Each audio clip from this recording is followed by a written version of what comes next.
regardless, it's cool to see that everyone wants to see. They all want to get in on the Erik action. Oh, let's go.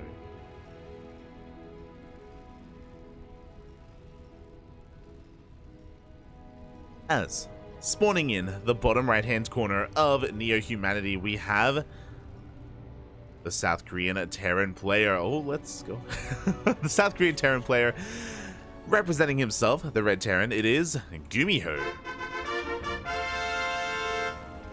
Going for a very early SCV across the map, and we see why, because we have multiple SCVs, because it is going to be a proxy Rax.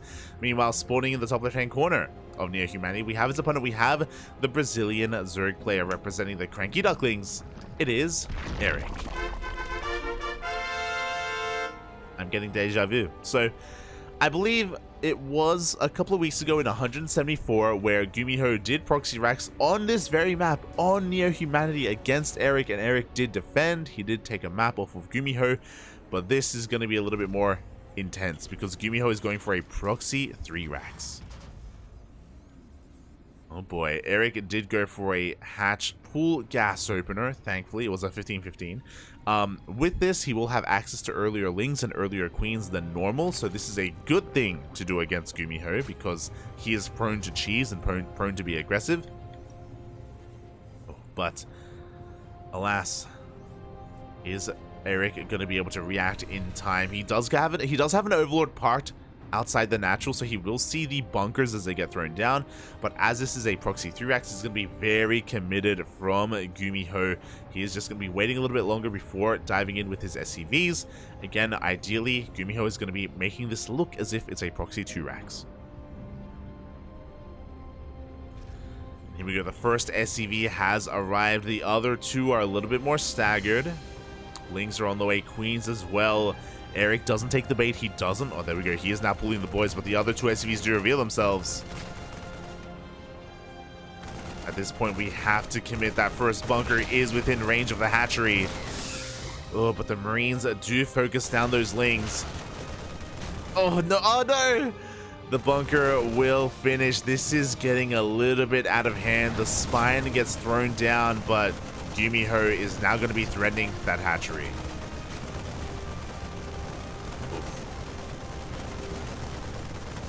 Boy, so not a good start here for Erik. Again, pulling the boys against a 3-Rax like this is typically not a good idea. So he's already in a pretty rough position income-wise. He does have that spine on the way, which will help. He's got a couple of queens, and there we go. He's going to have to pull every single boy. This is going to be a very tight hold, if at all. So here we go. The spine crawler is moving on forward. The boys are being pulled. The queens are being brought forward as well, and it's all or nothing at this point. Lings are going down. The Marines are standing strong. The bunkers will finish it. It looks like GuMiho has done more than enough damage. Erik just initially misreading the situation. And GuMiho will be able to just, start this series off with a bang. Oh my god, GuMiho, he knows how much damage he's done. He's looking to end the game as he pulls the boys. He knows that once the SCVs arrive, there is no way for Erik to defend. We're going a little bit prematurely as we do rush on forward, but the spine crawler will go down. More workers are being pulled as well.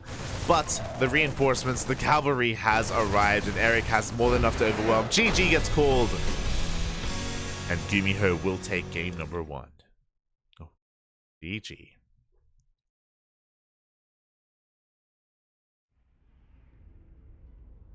And it can be really difficult to distinguish one builds from the other, especially in the ZVT, the proxy 2-Rax and the proxy 3-Rax. Alas, Erik just being a little bit too cavalier initially with his pool. Even if he had killed one of those SCVs, we had 2 more to take its place as well, just to finish up that bunker. So, an unfortunate turn of events there for Erik, as already GuMiho is up 1-0 in this best of 3 series. Quick game.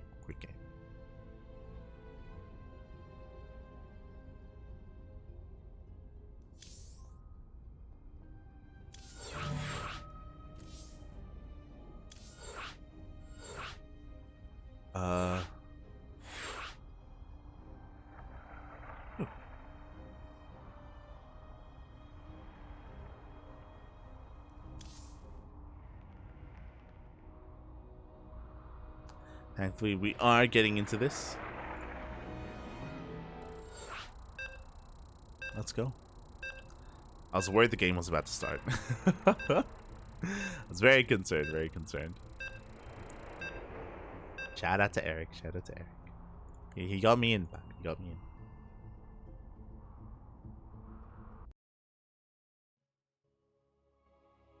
I'm catching in the chat. The SCVs have defected to the Zerg. If only, Bobby, if only. Oh.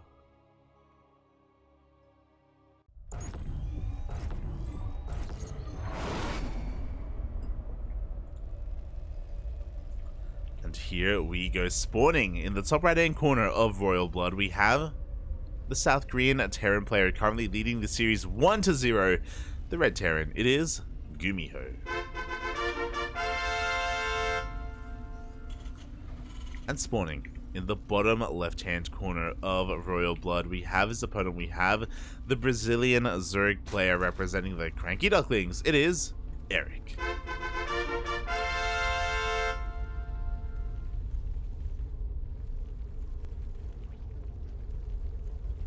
Alright, here we go. So again, there's a reason, again, GuMiho is quite an aggressive player, willing to do things like what we just saw, go for cheeses. Not just that, but even in a more standard game, he can go for some very offbeat timings. He can be very aggressive with his initial Hellions, go into mech, go into battle mech as well.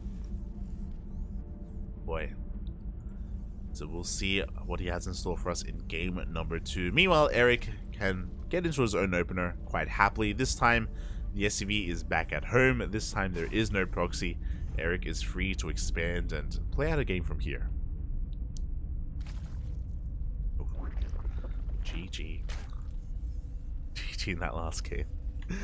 Yeah, for the time being, again, everything's looking quite standard. Ooh, GuMiho is going to be going for a reactor first. A greedy move here out of GuMiho. Really asserting himself. I love the way that he's playing this series out. Game 1, he just goes for an insane cheese, going for a proxy 3-Rax. Here in game 2, he goes for a Rax expand into reactor first. No SCV scout whatsoever. Just really asserting his dominance. No SCV scout, no Reaper scout either. So again, GuMiho is not really concerned with what his opponent is doing. Is more concerned with getting into his own build instead, getting into his marine production early on as well. With this, I'm curious if GuMiho is going to be pushing out with his first handful of marines. We have seen him do this before, where with 6 marines he moves out to clear out some overlords to get some map dominance and even apply pressure to the third base.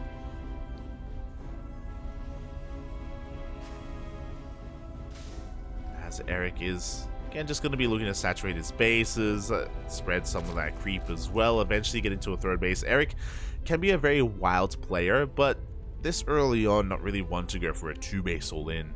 Not really his MO. His things move out across the map. He gets scouting and confirmation of these marines, and this is what I was talking about. GuMiho is going to be moving out to hunt down this overlord. Oh boy. As he does have that high ground vision, he sets up the surround with the marines, and there is no escaping the said overlord. Erik is going to be going for overlord speed behind this, but again is going to get a little bit supply blocked. Oof.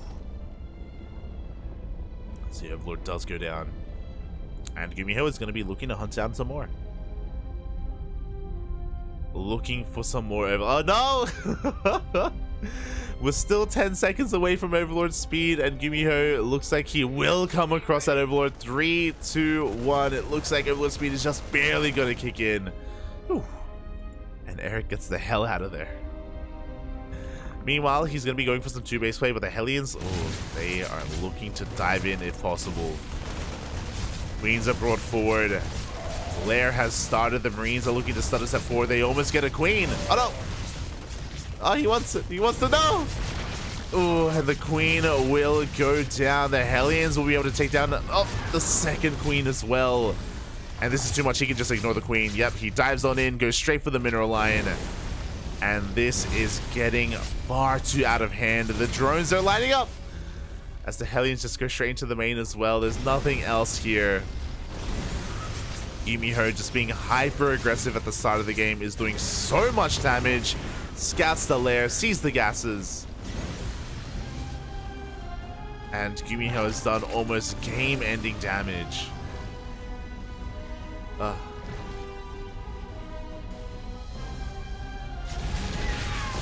As behind this, it's getting into his 1-1-1. We have a third CC on the way. Liberator as well. GuMiho's getting into his own game. Meanwhile, Erik is going for some Dropper Lords. I mean, we got to do something, right? We need to do something here to come back in this game. We've got Overlords moving out for creep. We have Roaches on the way as well. We have only 2 Queens being sent across the map, but that's all we have left because 2 Queens already died. And we'll see what this can get done. As there is a Liberator here outside of the natural. Erik looking to drop into the main. What do we have to defend? We have 2 Hellions, 2 Marines, and 1 Liberator. Erik can do quite a lot here if he does send everything into the main base, and if he does camp the production. If he's able to get that tank as it comes out, Erik can do some great counter damage. Oh no, the Jump Lord! Oh, but we do see one of the Jump Lords is going to be going down, but is able to unload just in time. Stim is under threat. It's going to finish up in 1 second, and it will complete just in time. Oh, that's so unlucky. Erik got Stim literally, I think it was 2 seconds or 1.5 seconds too late. Stim is done. We see Erik doing what he can, spreading that creep. Trying to be as annoying as possible, containing GuMiho to 2 bases.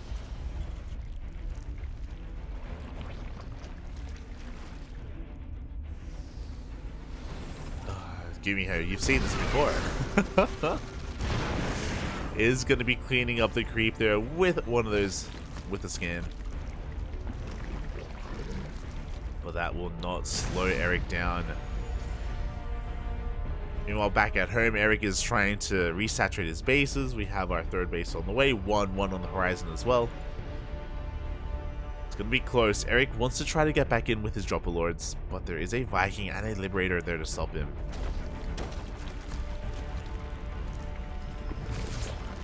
Oh, looks like he will get 1 Tumor, but oh no, the Hellion is here. Tumor will go down. Oh, and it looks like with Stim, the Queens will be cleaned up as well.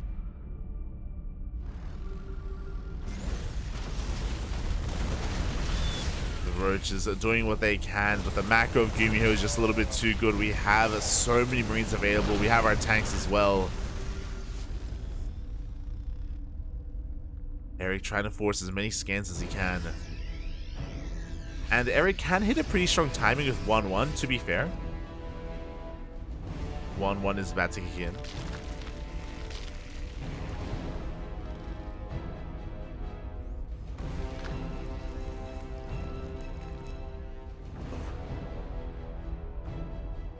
And we'll see how hard Erik can hit here. We've got more Queens on the way. It looks like Erik is going to be going for 1 big push. Picking up as many Queens as he can. Sending everything across the map. As Erik moves out across the map, we do have that double drop hitting his 3rd base as well. And unfortunately, this is going to be keeping Erik at home. We get that drop into the main. We have the Marine stimming on forward as well. So many drones are going to be going down again. Imagine if Stim wasn't done. Erik wants to push. He wants to be aggressive, but the drops are keeping him at home. Just at every turn, the Marines, they just drop into the main, into the 3rd. Here we go. Now that's been cleaned up, Erik can now... Well, he wants to move out. He's going to be forced to drone up a little bit more. Spreading as much creep as he can. I really want to do this. Not going to lie, like... I really love the idea of being active here with Job Lords and Queens. Just to spread creep. Like, watching Erik play makes me want to play. And I know that I'm never going to be as good as Erik, and I know that I can't execute it anywhere near as well, but it just looks so fun. And here we go. The tanks have arrived. One of the tanks will be bowed down, but the Marines are stimming on forward. We just don't have enough to stop him. The Roaches go down. Even though we have 1-1, the Bio Army is just too powerful. The third base will be broken, and GuMiho is looking to take down the third, and not just the third, but also take the game as well. We do have a drop in towards the main base, but oh, the reinforcements are back at home. We have plenty to defend. The Marines, the tanks. GuMiho swats Erik away. Erik, he's not done yet though. Does drop into the third. He's gonna do some more damage. It looks like GuMiho is just a little bit inattentive as well. He doesn't stim. He's going to be losing his Marines.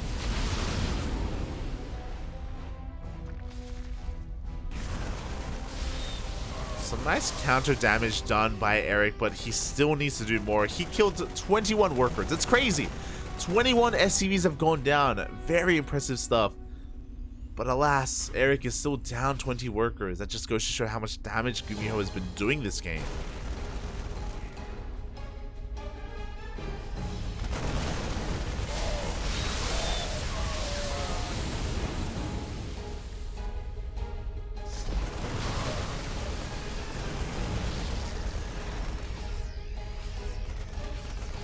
More units are going to be falling left and right. We do see Erik just trying to muster up an army. He does clean up the forces outside his third base, so we have another main army pushing on the right-hand side of the map.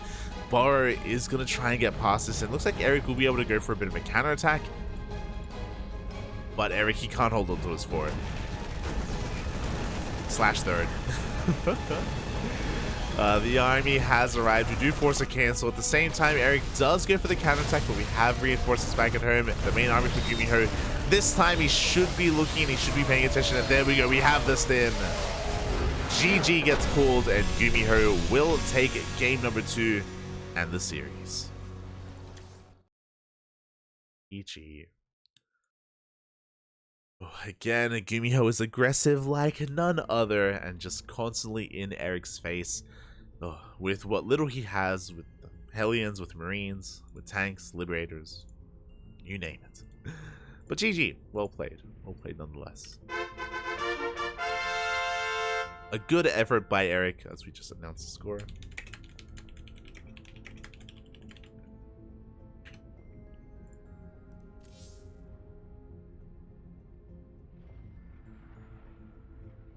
Oh no, I missed it. I should have joined. Ah,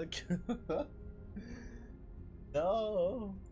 GG, well played. I had another series available, and I thought about it too long. I should have realized what it was. God damn. I will be missing that. But yeah, GG, well played.